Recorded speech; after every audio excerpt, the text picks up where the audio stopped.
அமீரகத்தை பொறுத்தவரை வீடு அல்லது அபார்ட்மெண்ட் ரூமில் வசிக்கும் நபர்கள் தங்களோட அறைகளை மற்ற நபர்களுடன் பகிர்ந்து பலர் ஒரே அறையில ஸ்டே பண்றது ஒரு பொதுவான பழக்கம்தான்.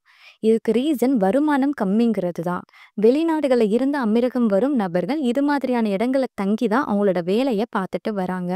இந்நிலையில் துபாயில் பாதுகாப்பு மற்றும் கட்டிட விதிமுறைகளை மீறுவதை காரணம் காட்டி தங்கும் இடங்களை பகிர்ந்து கொள்ளும் ஒரு பொதுவான முறையாக குடியிருப்பு கட்டிடங்களில் பிரிக்கப்பட்ட அறைகளை பயன்படுத்துவதை நிறுத்த துபாய் அதிகாரிகள் ஒரு பெரிய பிரச்சாரத்தை ஸ்டார்ட் பண்ணியிருக்காங்க. அதுபடி Dubai municipality Al Rigga, Al Muraqqabat, Al Barsha, Al Satwa, Al Raffa உள்ளிட்ட பல அடர்த்தியான மக்கள் தொகை கொண்ட பகுதிகளில் கள ஆய்வையும் ஸ்டார்ட் பண்ணிட்டாங்க.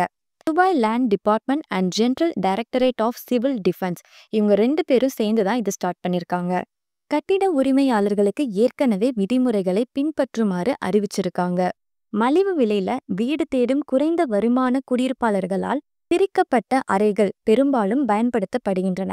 இவை பொதுவாக சமூக ஊடகங்கள்ல மாதத்திற்கு 600 திர்ஹம்ஸ் வரை குறைந்த விலையில விளம்பரப்படுத்தப்படுது. இந்த தற்காலிக அமைப்புகள் அவசரகால வெளியேற்றங்களின் போது பாதிப்பையும் தீ அபாயங்களையும் அதிகரிக்கலாம், உயிர்களுக்கு ஆபத்தை விளைவிக்கும் அப்படிங்கிறத அதிகாரிகள் சொல்றாங்க.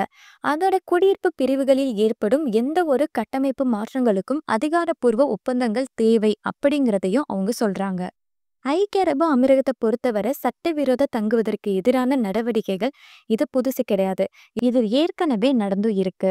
இந்த பிரச்சாரத்தோட முதன்மையான குறிக்கோள் பொது பாதுகாப்பு உறுதி செய்கிறது, கட்டிடங்களை முறையாக பராமரித்தல், நகரத்தில் ஒழுங்குபடுத்தப்படாத வீட்டு நடைமுறைகளை குறைத்தல்.